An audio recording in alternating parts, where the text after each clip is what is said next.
यदा कर्णनमात्रेण प्रसन्ना सा भविष्यति।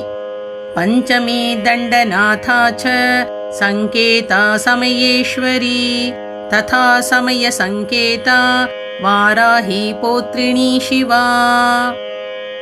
वार्ताली च महासेनाप्याज्ञा चक्रेश्वरी, तथा अरिघ्नी चेति सम्प्रोक्तं नाम द्वादशकं मुने। नाम द्वादशकाभिख्य वज्रपञ्चरमध्यगः, सङ्कटे दुःखमाप्नोति न कदाचन मानवः। एतैर्नामभिरभ्रस्ताः सङ्केतां बहुतुष्टुवुः, तेषामनुग्रहार्थाय प्रचचाल च सा पुनः।